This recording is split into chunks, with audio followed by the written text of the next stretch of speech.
Olá, eu sou o Giovanni de Souza. Hoje são 17 de fevereiro de 2020, são 20 horas e 44 minutos. Dando início na lição 1, na classe de jovens, estaremos estudando Tempo de Conquistas, Fé e Obediência no livro de Josué. A lição número 1 é do dia 5 de abril de 2020. O título da nossa lição é O Livro de Josué, Tempo de Conquistas. Texto do dia.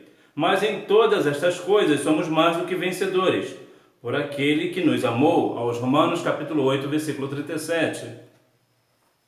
Síntese: os resultados da liderança de Josué deixaram profundas lições para os hebreus e para nós, servos do Senhor, que vivemos na atualidade. Segundo o livro aos Romanos, somos mais do que vencedores em Cristo Jesus. Entretanto, é bom ressaltar que o texto nos refere ou nos remete à eternidade, porque muitas das vezes as pessoas pegam esse texto para dizer que, como nós somos mais do que vencedores, nós sempre venceremos. Bem, não é bem assim a história, tanto é que nós vemos biblicamente, inclusive na vida de Josué, que nem sempre foi vitórias, houve algumas derrotas em sua vida, como os grandes nomes da Bíblia, grandes homens e mulheres da Bíblia, teve situações difíceis. Por quê? Porque em algumas vezes nós iremos tropeçar. Entretanto, nada nos separará do amor de Cristo. Nisso sim somos mais do que vencedores por aquele que nos amou. A liderança de Josué. A liderança, o que é liderar?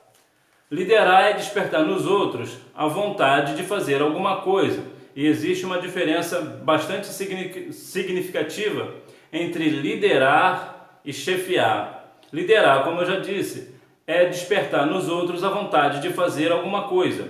Chefiar é dar uma ordem direta, é mandar alguém fazer alguma coisa mesmo que aquela pessoa não queira fazer. Essa é basicamente a diferença entre liderar e chefiar. Entretanto, Josué, às vezes ele liderava e às vezes ele chefiava. Às vezes ele precisava usar de ser chefe, de liderança no quesito de chefiar.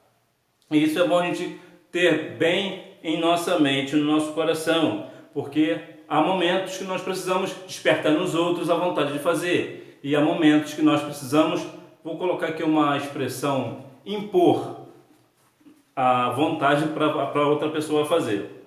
Introdução.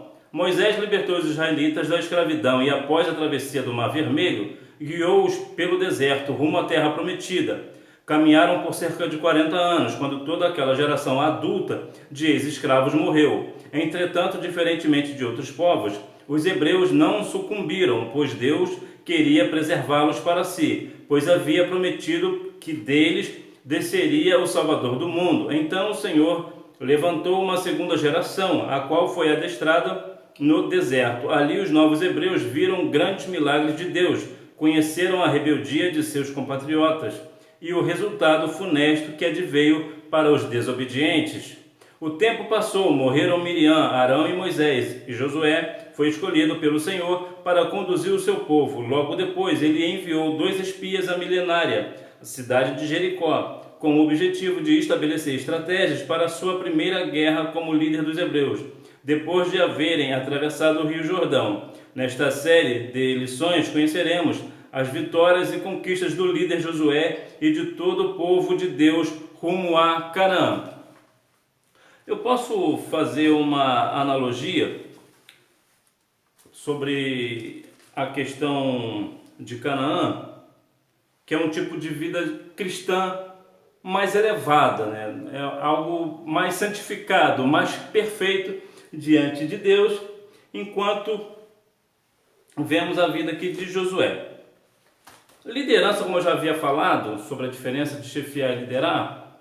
Entretanto, também há um outro ponto da liderança que é bastante interessante que eu venho a falar para você, jovem.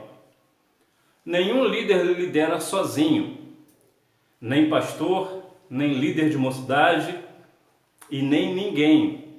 Se há um líder é porque existe um povo, existe um rebanho, existe pessoas envolvidas. E nunca, jamais um líder lidera sozinho. Vemos que O próprio Moisés, por exemplo, quando liderava, teve apoio de não, é outro nome, me fugiu o nome agora, de Arão e mais um que agora me fugiu o nome, que o ajudava, que colocava um de cada lado dos seus braços para erguer, e enquanto Moisés estava com seus braços erguidos, Israel prevalecia. Então vemos que a liderança tem um ponto sim, de despertar nos outros a vontade de fazer, mas há também líderes que precisam de apoio, e todo líder precisa de apoio no momento da sua vida. O livro de Josué, visão panorâmica. Então, jovem, você não seja um desmantelado que vai atrapalhar o seu líder, né? Ajuda ele. Visão panorâmica. Josué é o primeiro dos livros denominados históricos das Sagradas Escrituras. Segundo os estudiosos, a obra começou a ser escrita por volta do ano de 1400 a.C., data aproximada da destruição da cidade de Jericó. A maioria dos teólogos acredita que o servidor de Moisés, Josué, filho de Num, da tribo de Efraim, escreveu quase todo o livro, salvo o seu final, no qual se narra o seu falecimento, que possivelmente foi feito pelo próprio povo, né? Apesar que o próprio povo quis apedrejá-lo, né? Êxodo 14. O livro de Josué continua narrando a história dos hebreus após a peregrinação de 40 anos, descrita no livro de Números. Entre Números e Josué há apenas um longo discurso de Moisés com alguns fatos pontuais, dentre eles a morte de Moisés. Josué apresenta aspectos singulares e indispensáveis a uma vida cristã saudável, pois os princípios espirituais neles escritos e os eventos registrados servem de ensinamento, admoestação e conforto para os cristãos de todas as épocas. Então nós vemos aqui uma visão panorâmica do livro de Josué, o seu chamado, e veremos um pouco mais como era o mundo na época, ou melhor, como era o mundo na época. Eu vou ficar somente aqui no final, que fala sobre Israel. Israel, porém, uma nação formada inicialmente por ex-escravos, mostrou ser um projeto que deu certo, sendo atualmente um dos países de primeiro mundo. Bem,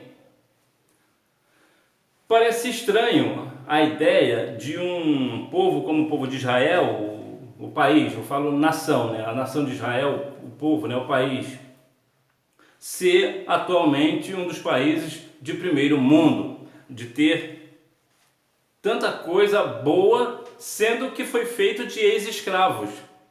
Para você ver como que já na história de Israel, Deus já levantou um povo para fazer de Israel uma grande nação, mas não numa questão de tamanho, mas de força e poder. Hoje o maior país do mundo é a Rússia, né? Enorme. E nós vemos que Israel está entre as grandes nações, apesar de ter sido feitas por ex-escravos. Então vemos o mover de Deus na história de Israel. Vemos que o Deus de Israel de fato se levantou a seu favor. Canaã.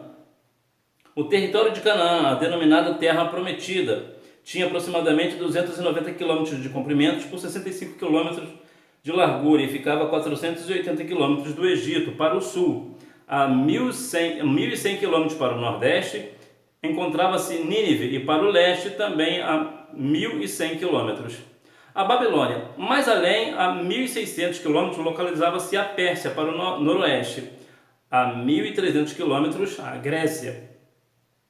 E após a 2.400 km a cidade de Roma, fundada posteriormente à conquista da Terra Prometida. Roma foi fundada em 21 de abril de 753 a.C. A Terra Prometida era uma faixa estreita. Era uma estreita faixa de terra no Oriente Médio. Deus poderia ter prometido que eles iriam conquistar o mundo, mas não, o Senhor estabeleceu apenas aquilo que seria necessário para o seu povo fazer a diferença na terra. Por isso, ao longo da história, Israel nunca se notabilizou como povo conquistador, como outras nações. Os hebreus sempre buscaram, até os dias de hoje, somente a herança prometida por Deus. E é interessante esse ponto, porque vemos que muitas pessoas procuram grandes feitos, grandes coisas. Não vou dizer aqui que é algo errado crescer de uma forma geral, Mas quando nós nos atentamos para as promessas de Deus, quando você, jovem, quando Deus faz uma promessa direta a você, e você se agarra a essa promessa independente das coisas que vierem, você vê que Deus faz prosperar. Muitas pessoas hoje se perdem, porque quando Deus promete algo, parece que as pessoas querem ajudar a Deus, não aguardam o tempo desta promessa, querem apressar as coisas, como se Deus tivesse errado no tempo. Então vemos que Israel cresceu principalmente porque se agarrou somente na herança do Senhor, na promessa do Senhor, e certamente veio assim a sua herança. Então que nós venhamos, você jovem, venha estar debaixo da promessa, porque quando nós estamos debaixo da promessa, quando Deus nos promete algo, independente do tempo que demore, que às vezes para nós demora um pouquinho, mas que nós venhamos ficar firme na promessa. No caso aqui é a herança, né? A herança. Mas se Deus fez uma promessa, certamente a herança virá, né? O propósito, a divisão e o valor do livro de Josué. O livro de Josué é um marco na história dos hebreus. Agora o povo parecia estar cheio de fé e mais unido. Assim, Josué, o escritor do livro, teve como objetivo apresentar uma visão do seu chamado, do milagre da travessia do Jordão, a devoção e obediência do povo, bem como das campanhas militares para conquistar a terra que Deus havia prometido. Mais tarde, o salmista declarou: pois não conquistaram a terra pela sua espada, nem o seu braço os salvou, e sim a tua destra e o teu braço e a luz da tua face, porquanto te agradaste deles. Salmo 44:3. O livro também tem o propósito de mostrar toda a caminhada ministerial de Josué, bem como apresenta detalhes das muitas batalhas e das condições nas quais a terra não apenas foi conquistada, mas também dividida em áreas tribais. Por fim, Josué se despediu dos hebreus, conclamando-os a que servisse fielmente ao Senhor. Muitas das vezes, pessoas que estão há muito tempo dentro do Evangelho, buscando a face do Senhor, e por uma situação ou outra, acaba se esquecendo de tudo aquilo que o Senhor Deus fez. Mas aqui Josué fala para o povo, para que o povo continue servindo ao Senhor, continue fiel a este Deus. Por quê? Porque o Senhor já havia dado bastante vitória em suas vidas, conquista, libertação. Divisão. O livro de Josué possui uma clara divisão interna, bastante útil para entendermos os estágios da saga dos hebreus rumo a Canaã. Segundo a Bíblia de Estudo Pentecostal, podemos dividir o livro de Josué da seguinte maneira. Bom, aqui algumas formas, algumas maneiras, não vou falar porque vai ficar um pouco extenso, mas vemos que a divisão interna do livro de Josué possui uma divisão interna. Então, vemos que há uma divisão para a vida aqui do livro, para a ideia, né? Uma divisão interna que fala da preparação para a conquista, preparando para o povo, ou seja, há algumas, eu não vou colocar aqui divisão, mas eu posso falar algumas etapas da nossa vida que nós precisamos cumprir. E o livro de Josué aqui vai falar para nós as questões, a estratégia, preparar o povo, a conquista efetiva, as primeiras cidades, etc. Então, nós precisamos fazer, quando vamos fazer algo para o Senhor, ou quando Deus nos promete algo, precisamos cumprir essas etapas, essas divisões. Precisamos ir uma coisa de cada vez. Porque muitas das vezes nós queremos abraçar o mundo todo e acabamos, abraçar o mundo que eu digo no sentido não literal, eu quero dizer, a gente quer fazer todas as coisas ao mesmo tempo e acabamos não fazendo nada. A gente não consegue crescer, fazer o trabalho evoluir. Por quê? Porque muitas das vezes a gente quer abraçar tudo, a gente acaba abraçando aquilo que não é para nós fazermos. Então nós precisamos entender que há divisão, há etapa, há coisa que é para você fazer e a coisa para você não fazer, há coisas que é outra pessoa que vai fazer no seu lugar. Então nós precisamos entender que nesses episódios precisamos compreender que cada um faça aquilo que lhe propôs o coração a fazer. Valor. O livro de Josué tem um extraordinário valor histórico por narrar como o povo de Deus atravessou milagrosamente o rio Jordão. no período das cheias, a queda de Jericó, bem como a conquista e divisão da terra prometida. Ao contar essas histórias, Josué não omitiu nenhum dos seus erros, para demonstrar que, embora tenha feito algumas escolhas equivocadas, Deus nunca perde o controle da história. Afinal, como disse Paulo, todas as coisas contribuem juntamente para o bem daqueles que amam a Deus. O livro de Josué é importante para a nossa vida devocional, pois nos mostra que somos indivíduos falíveis, buscando nos relacionarmos com o Deus de Abraão, Isaque e Jacó, o qual, cheio de bondade e misericórdia, cumpre integralmente sua promessa. É muito provável que você, no decorrer da sua vida no Evangelho, tenha tomado algumas decisões equivocadas. Bom, Deus não é pego de surpresa devido à sua presciência. Quando você age de algo de uma forma equivocada, errada, erra diante de Deus, ou até mesmo diante dos homens, independente da situação, independente da forma da colocação, o Senhor, Ele tem sempre uma resposta. Então, quando você toma uma atitude equivocada e você admite que você foi equivocado e você pede perdão, o Senhor te perdoará. Atualmente, as pessoas têm uma certa dificuldade de levantar o dedo e dizer: a culpa foi minha, foi eu quem errou, eu quem errei, eu que falhei. Nós temos uma dificuldade de admitir. Geralmente nós colocamos a culpa em outra pessoa.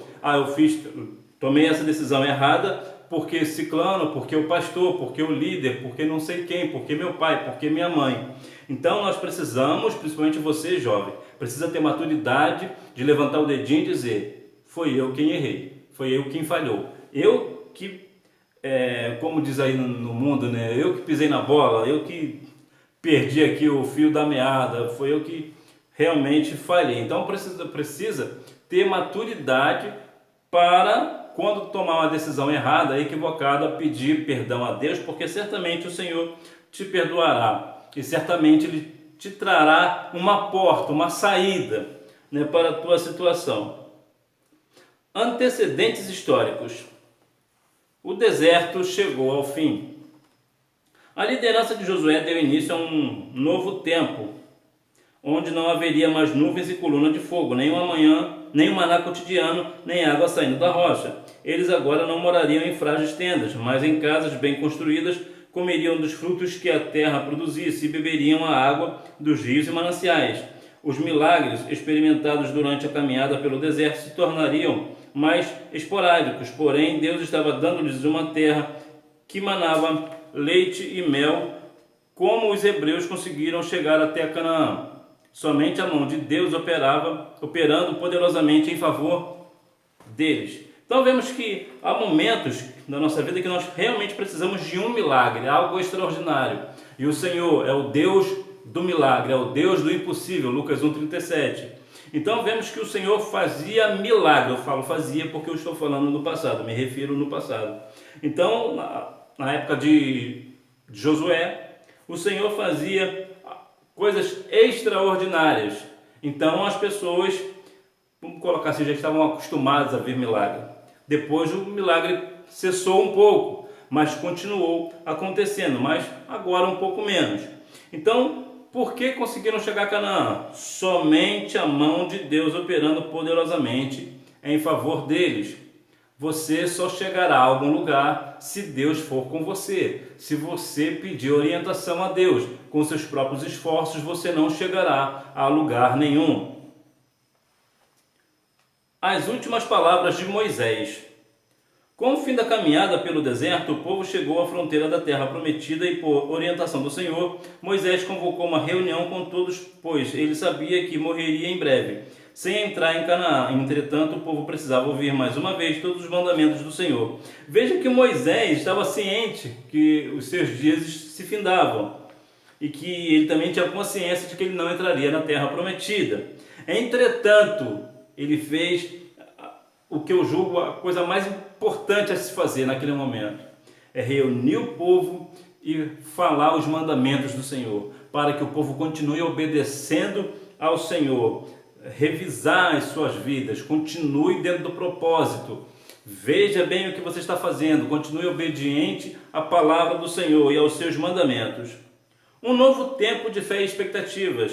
Os hebreus estavam cheios de fé e obras e boas expectativas, diferentemente do que ocorrera 38 anos antes, quando Deus reprovou toda uma geração, Números 14.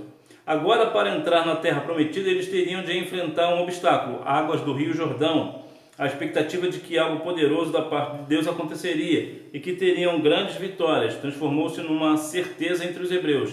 Assim Deus os aprovou, pois sem fé é impossível agradar a Deus, aos Hebreus 11:6.